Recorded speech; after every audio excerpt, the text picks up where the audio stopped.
I am so thankful when our members or members of the public will join us on what is such a beautiful day here in Jacksonville. Our guest today is Dr. Tameka Bradley Hobbs.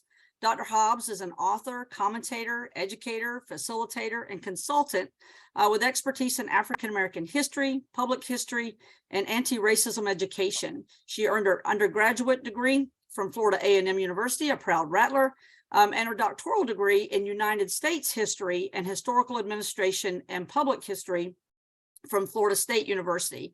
In addition to her 16 years of teaching experience, Dr. Hobbs has served as coordinator of the African American Studies program at Valdosta State University. She has also worked as a researcher, writer, consultant, and director for a number of public and oral history projects in Florida and in Virginia. She has also worked, her professional experience includes serving as director of projects and program for the John G. Riley Museum and Center of African American History and Culture located in Tallahassee. Between 2011 and 2018, she was assistant professor of history, chair of Department of Social Sciences, and university historian for Florida Memorial University in Miami Gardens.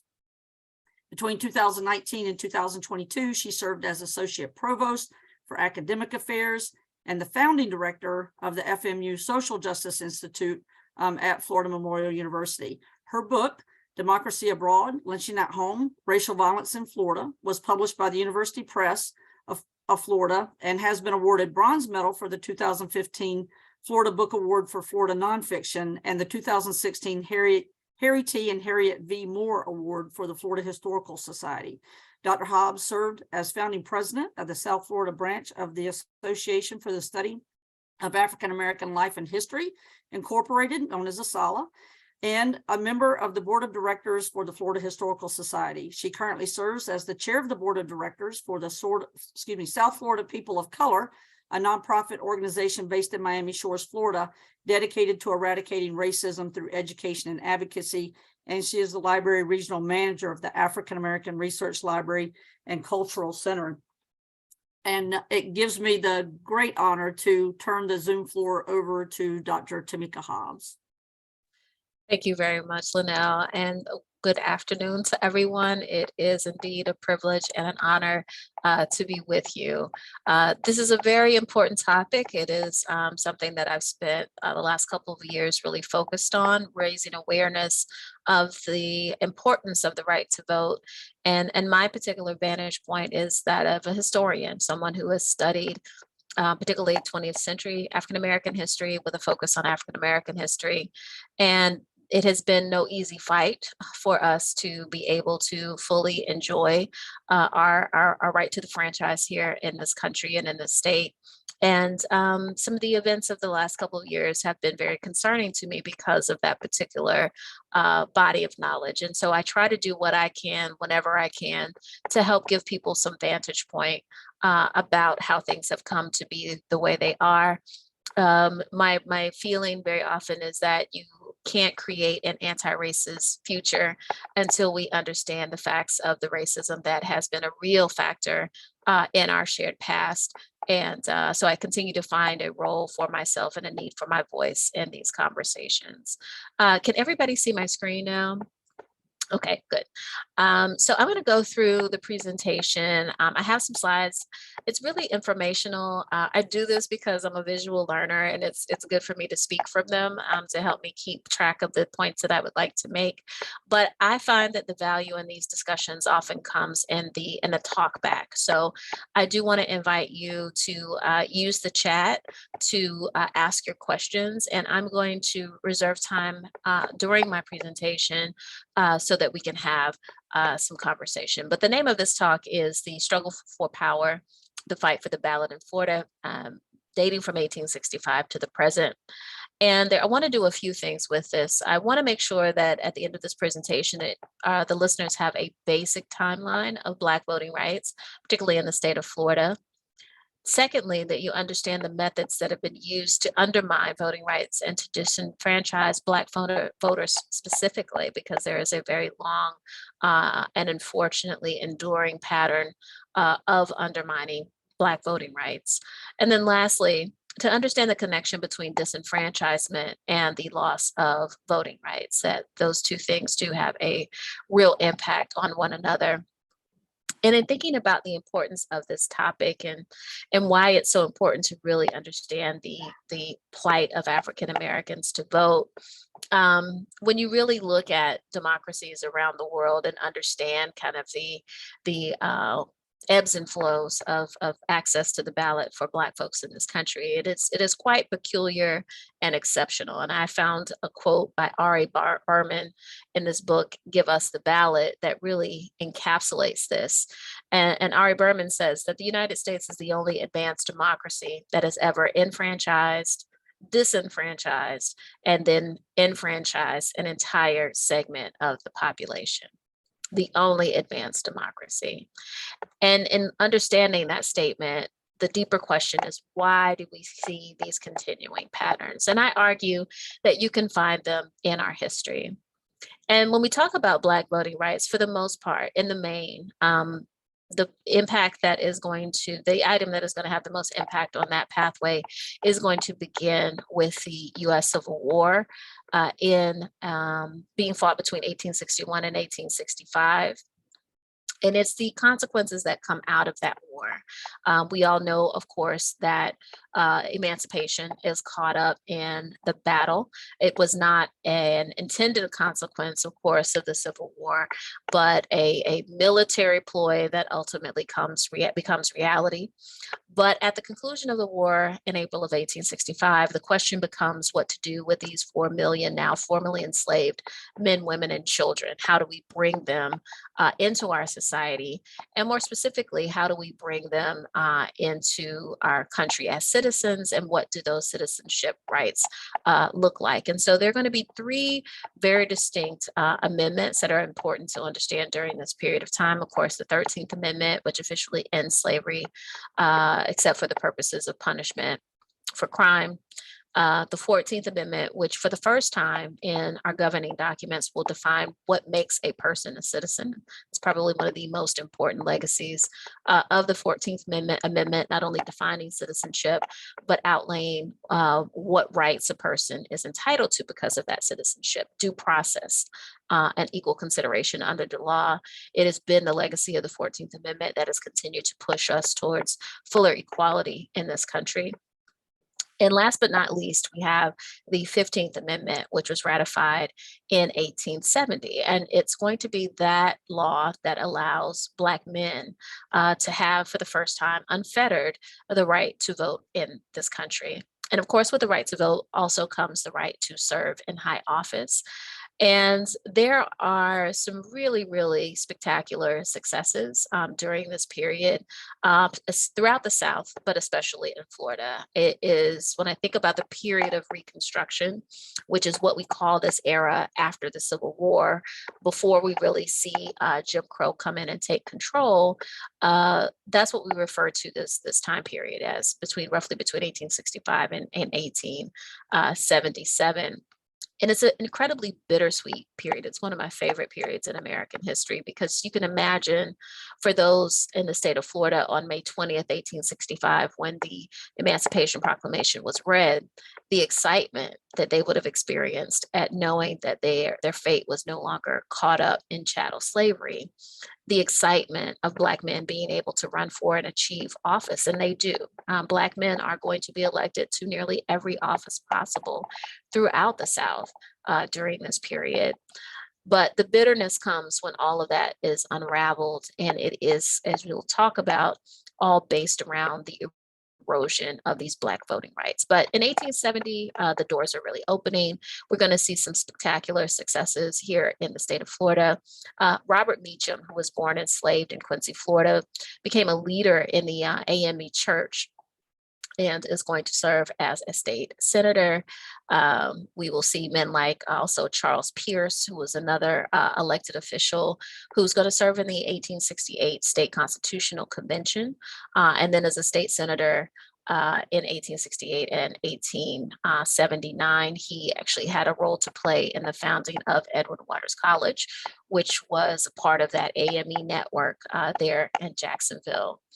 You are also going to see folks like Jonathan Gibbs. Jonathan Gibbs serves as Secretary of State for Florida during this period of time. Not many people know that, but really a significant achievement. He's going to be in that role, occupy that seat from 1868 to 1873.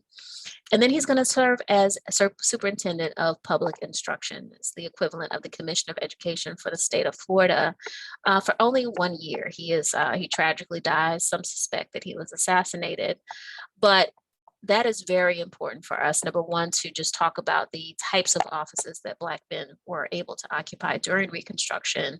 But one of the legacies of Black elected officials, both in Florida and throughout the South, is the establishment of public education. Public education did not exist broadly as we know it today in the South, in Florida, prior to the period of Reconstruction.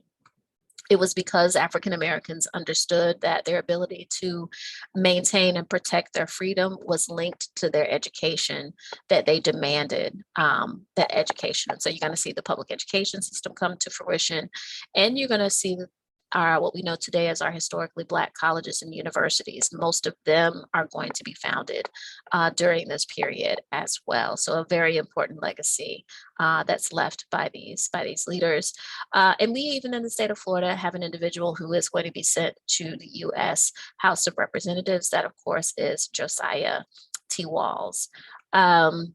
And a very important point about Josiah T. Walls that we'll come back to, he will be one of the few to serve, and after he leaves office, it takes another 115 years before we have another African American from the state of Florida who will represent us in Washington, D.C. So the question becomes, how do we get to something like that? Understand that even though there is great hope and great progress around the ability for Black people to participate civically, Black men, we have to be very specific about that. It's not going to be until years later with the 19th Amendment that Black women will also begin to enjoy political participation. There is a equal and opposite reaction to this attainment, and it manifests in racial violence. One of the examples that I uplift is what historians call the Jackson County War. Jackson County was a location where there was a great infiltration, on the one hand, of the Republican Party, the party of Lincoln, the party of emancipation. They are very active and intentional throughout the South to recruit newly enfranchised Black men to their ranks. And they do that very effectively. And what you're going to see in Jackson County is that there are several dozens of African Americans who are going to be elected to office, postmasters, justices of the peace, you name it, Black men are in office. But while you do have this very active and successful Republican League, you still have unreconstructed Confederates who are adamant that they will not be dominated, they will not be ruled by Black folks, and they are willing to resort to violence in order to do that. And what we see play out in Jackson County, in the area of Mariana, is that between the years of 1868 and 1871, over 500 people, men, women, and children, are going to be shot, killed, stabbed, and lose their lives in the political infighting that takes place in this one county in Florida. Absolutely astonishing for us to think about today in terms of the loss of life, but even more significant is the reason why this is taking place. We are seeing a battle for who is going to control the government, who is going to be able to have say and sway in politics. And that is what we will see there. And there will be a continuing pattern of racialized violence and lynching that will become part and parcel of life in Florida, life for African Americans throughout the South. Violence is one very effective weapon that is used to remove African Americans from contention for political power. The other piece of this that we'll see come into fruition is the use of various tools in order to erode those Black voting rights. If we can't scare you away from the polls, we're going to put policies in place that will make it difficult. Those policies that you see listed on the slides are really going to be focused on the particular vulnerabilities of the Black population. For example, because under the institution of slavery, African Americans had been legally banned from learning to read and write. We know that there are very high rates of illiteracy. If you want to, say, put in place a literacy test as a qualification for voting, that's going to be a very effective way to eliminate African Americans from contention. Things like the Australian ballot also perform the same duty. The implementation of poll taxes. Again, these are people who are coming out of enslavement with nothing really to their names, are working to establish themselves. The idea of having to pay for the privilege of voting is something that's going to be beyond the reach of many Black men during this period of time, and that proves to be very effective. It's also going to be during this time that we see felon disenfranchisement deployed as a way to erode Black voting rights.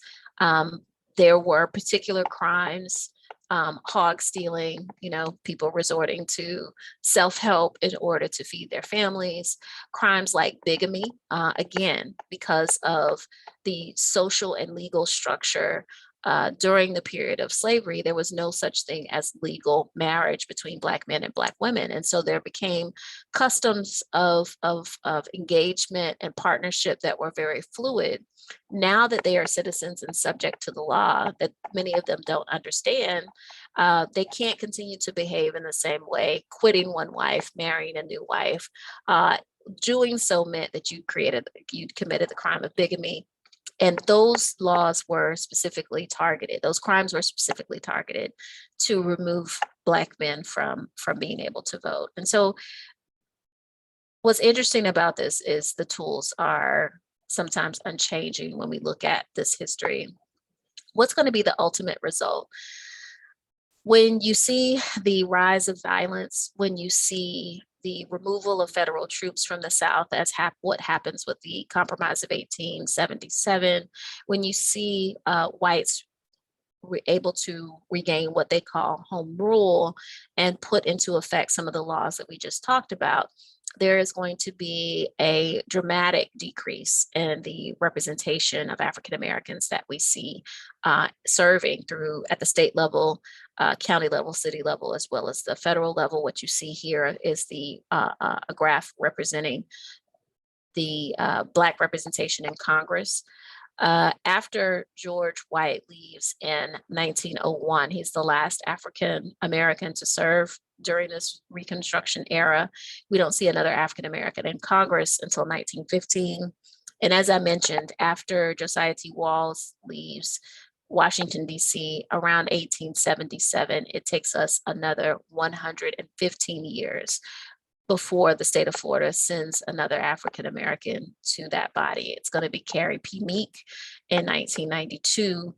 And her victory was a result of a number of legal challenges that sought to empower African Americans to be able to serve in that body. It's astounding to me, the 15-year gap in Black representation for the state of Florida. So coming back to our timeline, I don't mean to speed too much. If you have questions and there are points you want me to elaborate on, please make a note. But you can see, returning to the timeline, I did mention the nadir or the end of Reconstruction in 1877. There is an agreement at the federal level in this contested election of 1876. I won't get into the details, but essentially the Democrats empowered the Republicans to walk away with the presidency in exchange for an agreement that they would remove federal troops from the South. And those federal troops were the last line of defense for many African American communities throughout the South. Each year around election time, there would be waves of violence that would peak, all because, again, the violence was a tool to erode Black voting rights. Northerners really were exasperated with the feeling that they would have to come and intervene each time there was an election. They wanted to go speculate, make money in railroads. And so they're willing to accept this compromise and leave the South to its own devices. And of course, that was absolutely detrimental for Black fate. It's going to be during this period that we will see the rise of anti-Black violence, the rise of what we know as Jim Crow. It begins with the US Supreme Court decision, Plessy versus Ferguson, which allows the 14th Amendment and its equal treatment clause to be circumvented by saying that as long as facilities are equal, that they can be separate. We know that they were never separate. They were never equal, even though they were separate. And that becomes the law of the land for the next century that African Americans have to continue to contend with and deal with as best they can. We will also see a continuation of a specific form of racial violence and lynching. Lynching in Florida is my area of research. It's what I've written about in my book, Democracy Abroad, Lynching at Home. But what you're going to see here is between the years of 1877 and the 1950s, there are almost 5,000 people who are lynched, taken out and killed without benefit of law or due process. The majority of those crimes are going to take place in the South, and the majority of those victims are going to be Black men. One very interesting point I try to raise for my audiences is that here in the state of Florida, when you look at these rates of lynching per capita, Black people living in this state had the highest likelihood of being lynched of any people in the United States. And I tie that directly to the agricultural economy that was here. It was very important for the leaders in the state to make sure that there was an ample supply of cheap labor to work in tobacco fields in the north, celery and strawberry fields in southern Florida, and orange groves in central Florida, as well as all of the other industries and infrastructures that were around. And so the economic need also was a part of what we see in this particular type of terrorism. Moving forward, I put up the slide to reference World War I. It should be noted that some 380,000 Black soldiers are going to serve during that conflict. And unfortunately, it does not result in any improvement necessarily in their social or political standing. That has always been a debate in the Black community, and particularly for Black men. How do you demonstrate your love for your country and being willing to sacrifice your life? And but then, not having that honored or respected. Moving forward from there, we do get the 19th Amendment that is ratified in 1919 and put into effect in 1920. I love to tell the story of Mary McLeod Bethune, Dr. Mary McLeod Bethune. We know her as the founder of what is now Bethune-Cookman University. But she also was a very effective leader among Black women in the state and the nation. And she is so excited about women, Black women, being able to exercise the right to vote. And leading into that election of 1920, I'm sorry, I think you're hearing my earring hit my microphone, so maybe that'll be a little bit better. She's very excited, and the story goes that she got on her bicycle and rode around Daytona and encouraged people to pay their poll taxes, to register to vote, particularly the women, because she was determined that they would have a robust turnout. But she was not the only person who was paying attention to the potential outcome of that election.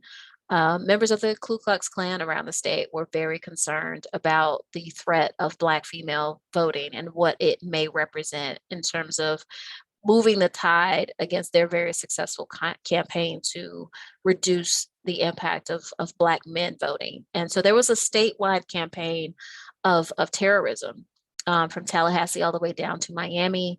The Klan was very vocal in their opposition to Black women voting. But Mary McLeod Bethune was undeterred. And even though the Klan showed up at her school in costume at night, she sent her students into their dorm rooms, and as the story goes, had them serenade the Klan with the hymn, "God Will Take Care of You," which I think is just tells us everything we need to know about her leadership. And she showed up to vote. She showed up to vote. She was undetoured. She took hundreds of women with her. She made sure that they had lemonade and refreshments because they were forced to wait all day in order to cast that ballot. But she was bound and determined that that was going to happen. That very same election, though, there were other things that were going to play out that would prove deadly. Many of you have heard about the OCOEE massacre of 1920. The man that you see here on your left, Julius July Perry, is going to be lynched. We estimate that there were somewhere between 30 to 60 people who were killed in that incident, that tragic incident in Florida history.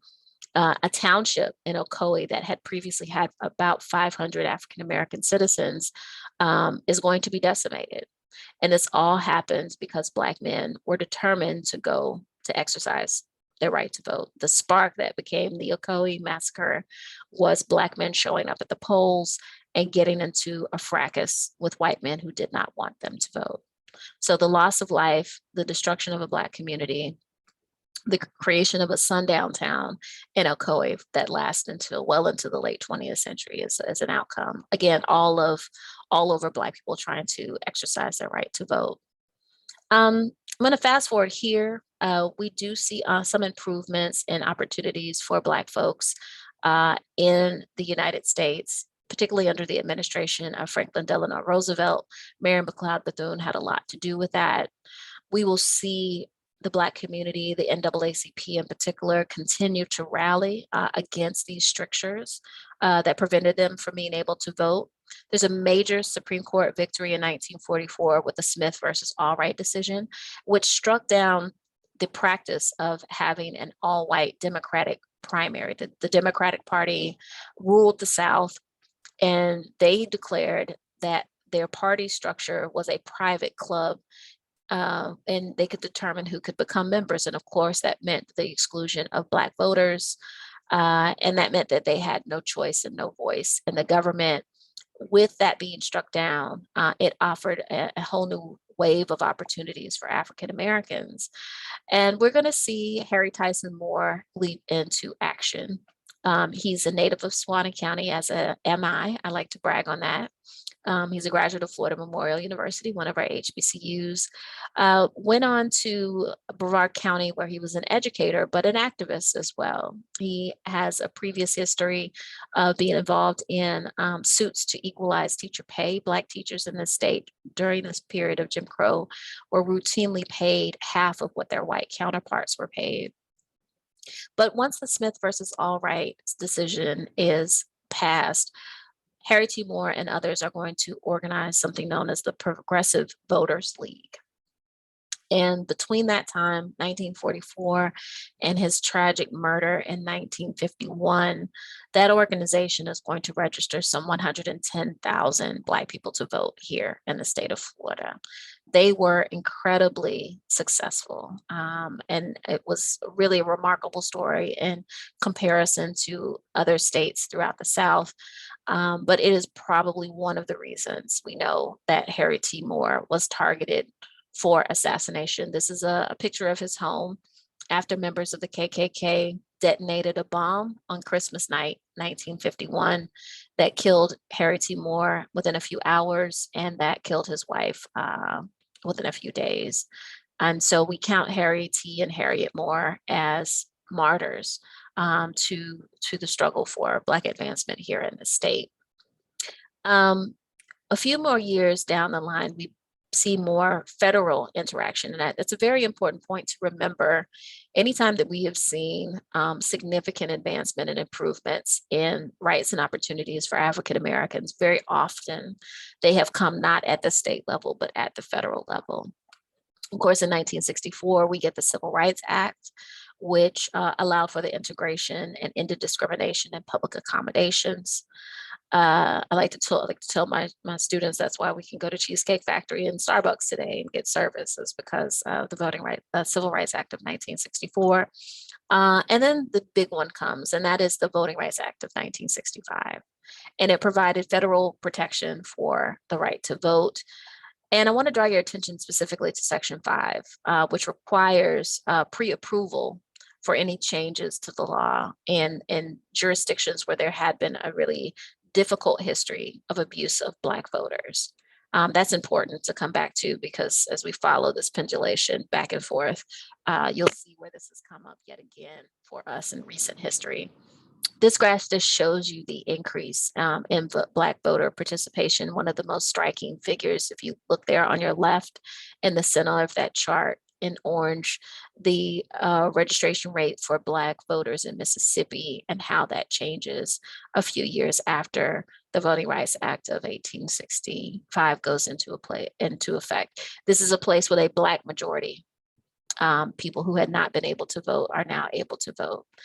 And we see almost immediate results in the ability of Black folks to be able to participate in politics.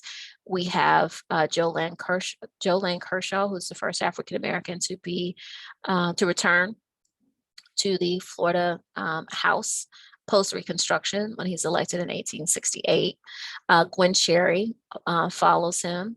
And then we talked previously about Carrie P. Meek, who serves in the House and the Senate, and then goes on to the House of Representatives. And these are just a few of dozens of African Americans who are going to be able to serve during this period. Of course, it continues to advance until 2008, when we were able, and for the first time in this nation's history, to elect a man of African descent to the presidency. But it's going to be then that we begin to see this pendulation back in the opposite direction. After Obama's second victory in 2012, we see Shelby versus Holder and the decision that is made by the US Supreme Court to disembowel the Voting Rights Act, particularly that Section 5 that I pointed out to you earlier. It's going to remove the need for preclearance for many states. And almost immediately between 2011 and 2015, you're going to see 395 new voting restrictions that are put in place in 49 states. And so very painful reflections of things that we've seen in the past. And when we talk about these new impediments to voting, they seem to keep growing. In addition to felon disenfranchisement, there's gerrymandering, there are at-large districts, the purging of voter rolls, voter intimidation. And as I alluded to with the Shelby versus Holder decision, voter ID, voter registration laws, restrictions on early voting, you name it. There's just this all-out attempt to really reduce the power, the voting power of minority voters. Here in the state of Florida, though, we have the Florida Rights Restoration Coalition that will champion Amendment 4 that will seek to remove from Florida's Constitution, after 150 years, these restrictions around voter felon disenfranchisement, and they are successful. Desmond Meade in that movement did something that was quite historic here for us in the 21st century. But that has been met again by equal and opposite response. We have seen last year the creation of the Office of Election Crimes and Security. We've seen video, painful video of people who had been, in many cases, issued voter registration cards, thinking that they were in the clear and had the ability to vote, now be arrested and face charges for simply attempting to exercise their right to vote. We know that we had a big battle over gerrymandering across the state, and something that would have the impact and has had the impact of reducing the number of Black representatives from the state of Florida that we have serving in Washington, D.C. Everything that we warned about last year, if you were a part of those campaigns, of course, Duval County was a part of this. Al Lawson has lost his seat. And we now have part of what was able to be achieved in Washington, D.C. in terms of a Republican majority happened because of what occurred here in the state of Florida. So there is a direct connection there. And that was not without a whole lot of fighting and a whole lot of protest here in the state. Fighting against voting laws, Judge Mark Walker and his decision have really spoken to and have attempted to illuminate some of the issues that we're facing. But it's incredibly close. These races continue to be incredibly close, incredibly contested. But my main point in sharing this information today is just to illuminate some of these patterns, to illuminate how some of these same tricks and tools are being deployed even today, even up until this very moment. And it's important for us as citizens and as activists to be aware and to join the fight and join the effort to preserve our democracy as best we can. So with that, I'll conclude my presentation, and I'll be more than happy to answer any questions you may have or discuss anything that has come to your mind. But thank you. Thank you. And I don't see any questions right now in the chat. So I will kick it off, and hopefully people will start raising their hands and typing in chat what their questions are. I grew up here in Florida. I am a Jacksonville native and educated here, or miseducated, however you want to look at it. But Reconstruction really wasn't a vibrant part of my education. I didn't know much about that at all until, Ken Burns did the most education on that for me. And I learned so much. And since then, I've gone to the Equal Justice Initiative in Montgomery, and I've been to North Carolina. I didn't know that they are the only state that they've had their own battle right there, and threw all those elected African Americans out of office. This is part of history, but it's being labeled as CRT.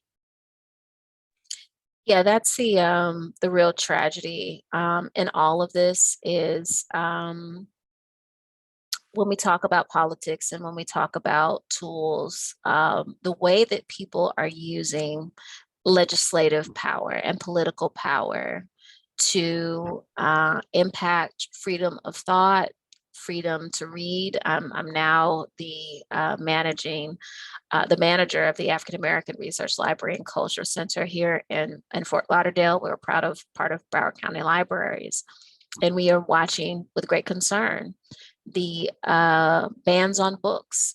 And this is not something that's coming out of the traditional pathways in all of our fields and professions, whether it's libraries or higher education or school libraries or the development of school curriculum.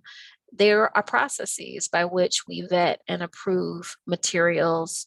In higher ed, you have peer review process that endorses scholarship. But all of that is being circumvented and usurped by legislative process now. And you now have politicians telling you what is acceptable and what is not. And that is something that is very different. There is a level of injustice that's occurring there in the intellectual field now that I wish people appreciated, because it will take generations to correct. And I say this as someone who took my first African American history class only after I made the decision to attend a historically Black university. And the education that I received there was completely transformative. I literally changed my major from business to history, not only because I was impressed and like you, Laura, learning about Reconstruction, learning about all of the heroes and sheroes who had fought bravely against these systems when the odds were not in their favor at all.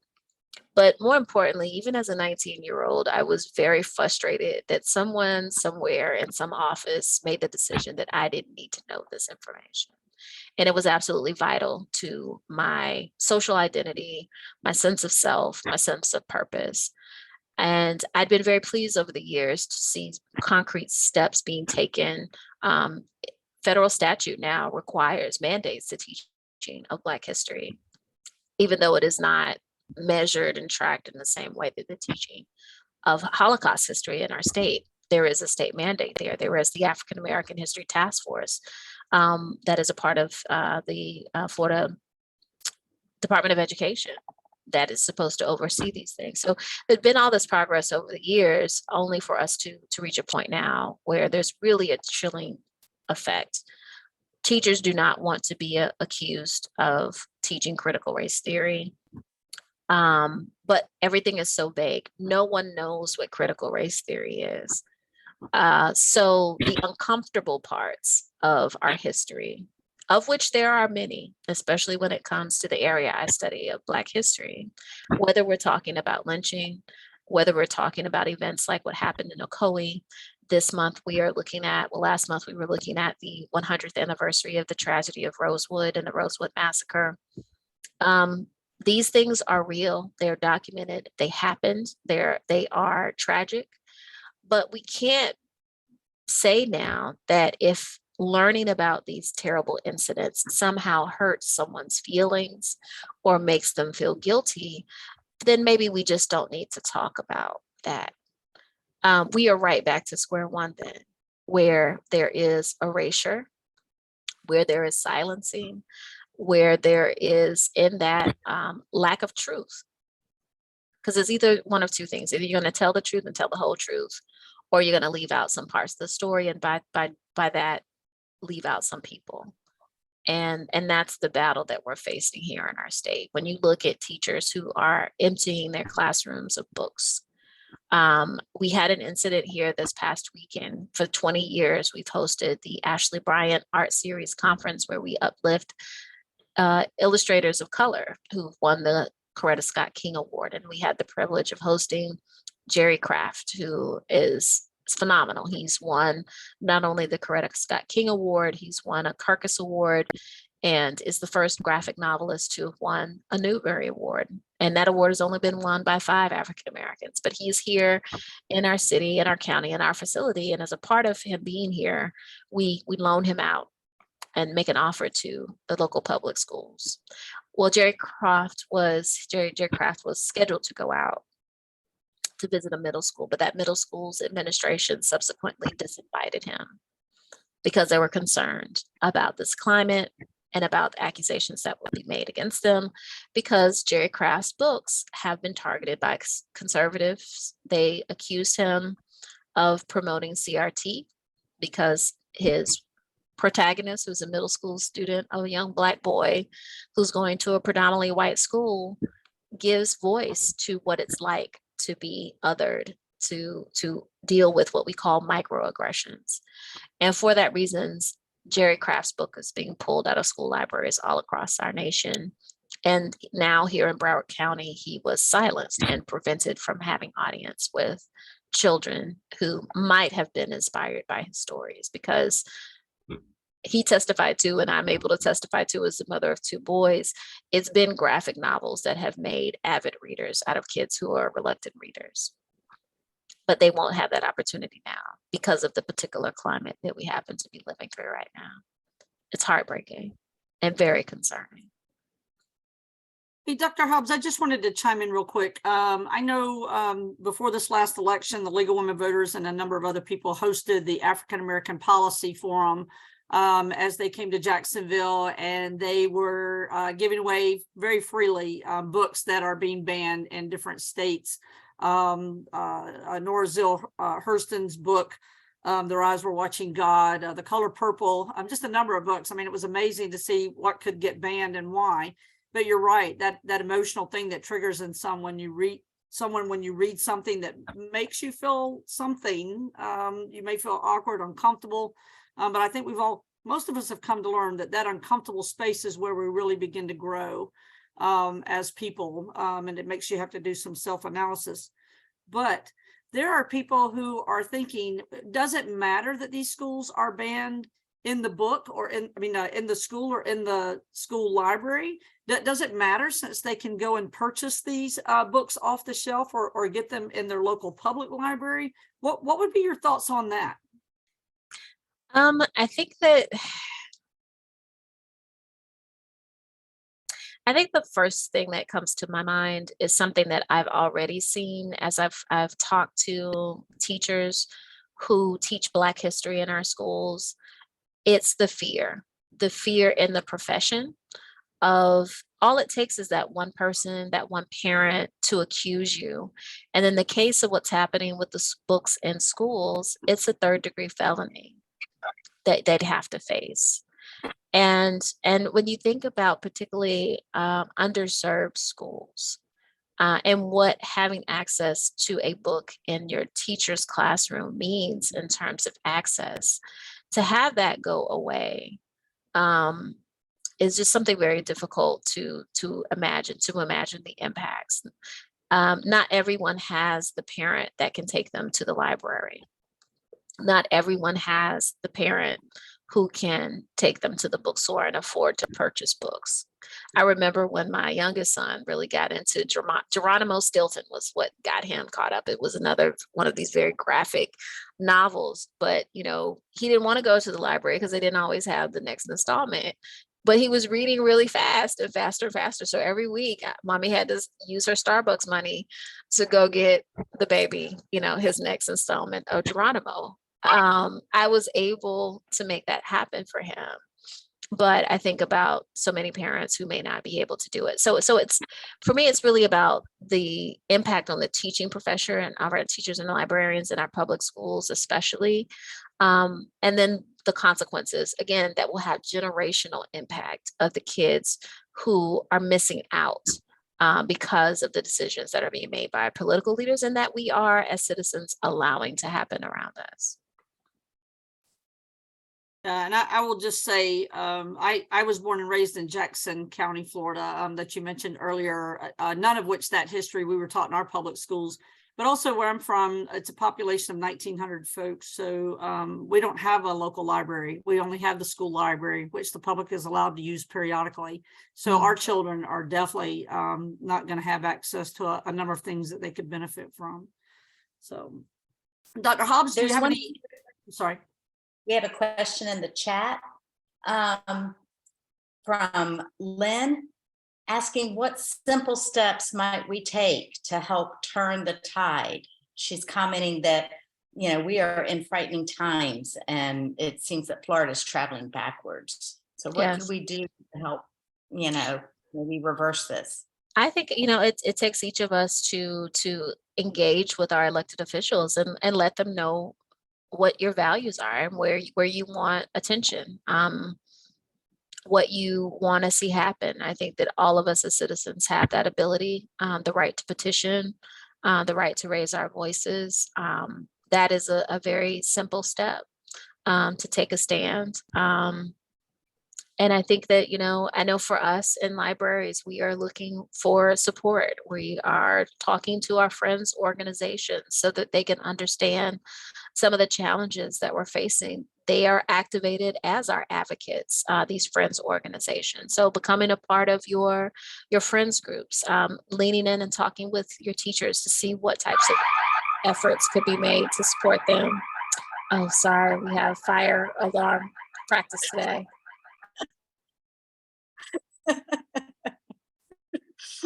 Our announcement's going to begin soon.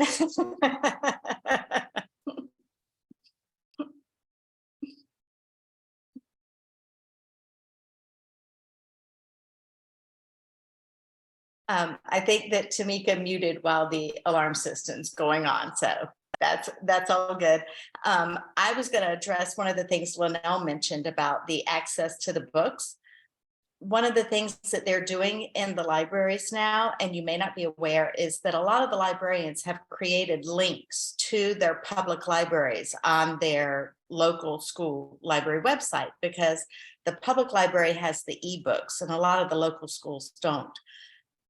They are removing that. They are disassociating with the public school because they're afraid that means that they're responsible for the content in the public school and they can be prosecuted for that as well as what is in their own school.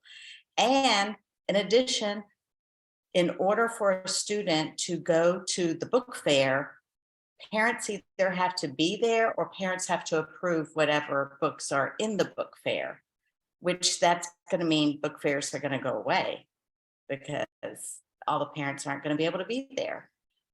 And that makes me just really sad. I'm a lifelong library and book nerd. I grew up, Linnell, in Live Oak, Florida.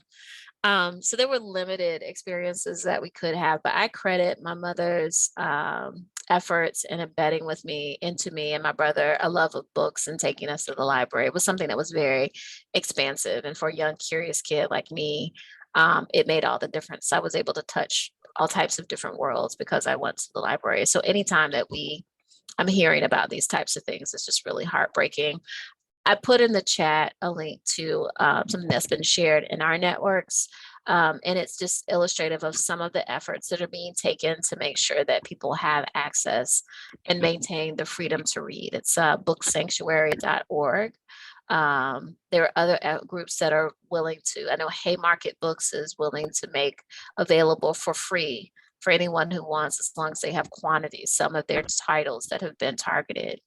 And so it's fighting fire with fire. It's being strategic, but most important, raising our voices in unity to give voice to what you want. Collectivism, sitting this one out is not going to get us where we need. There's for me, having Jerry Craft not be able to speak to school students let me know that this is getting real for libraries in my county. And I'm eager to make sure that our supporters are positioned and prepared to make sure that we can protect the freedom to read and intellectual freedom in all its forms here in our institution. Absolutely. And just so that everyone online here or that watches our video later knows, the philanthropy that Dr. Hobbs had requested that we make a contribution to, or that is her personal choice, is the Friends of African American Research Library and Cultural Center. And that's for more to be done in this very vein, in exactly everything we've been talking about. All right, Dr. Hobbs, thank you so much for joining us today. I'm glad that was just a fire drill and we didn't have to end up losing you to that. So I thank you very much for joining us today. We're going to move into that. I'm sorry, go ahead.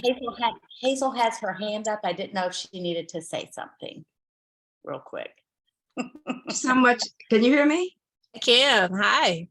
Thank you so much, Dr. Hobbs, for agreeing to give us this presentation. I'm so excited. And thank you again also for allowing the Montfort Point Marines to come to your facility this Monday to bestow the Congressional Gold Medal upon Mr. George Joseph Johnson. George Gillis will be there with the local branch and the national president of the Montfort Point Marines. So thank you so much for that. Oh, wonderful. I look forward to having him here. I'm so excited about that program. It was an honor for us to be able to facilitate that. It's going to be a really historic moment. It's good to see you. See you. Thanks again. Bye, everyone. Thanks, Dr. Hobbs. We have a couple of announcements that we're going to make that are league specific, if you'll bear with me for the next few minutes. First off, I know she's on the call today, but I want to make sure that everybody gets an opportunity to see that we do have a new vice president. She has come on board, the League of Women Voters Jacksonville First Coast, to fill out the rest of this particular term as vice president. You see some of her accomplishments there. Specific to me, she had been our former director of education. She had been a very trusted voice here on our board. So when we reached out to her and asked her to come back and fill this void of leadership, she very quickly said yes. So we are thankful to have Kathleen Kane back with us. Kathleen, if you want to say something briefly before we move on to the next announcement, you're welcome to unmute.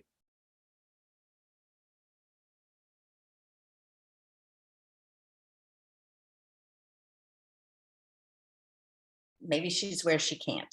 Okay. All right. Very good. We'll move on to the next announcement then. I just figured out how to unmute. All right. Very good. I just want to say how pleased I am to be back with the organization, and the League of Women Voters just does such wonderful things, and I'm just proud to be a part of it. Thank you very much. We're happy to have you back. This is for everyone across the state of Florida. I just want to remind everyone that our vote by mail ballot request did expire at the end of 2022. If you want to continue to vote by mail in the upcoming elections, you will need to contact your supervisor of elections. Some counties have a SOE, have an online request form that you can use. Some you can do it by phone, by email, in writing. Or you can do it in person, but please make sure that if you intend to use vote by mail in the coming year, that you actually get a new vote by mail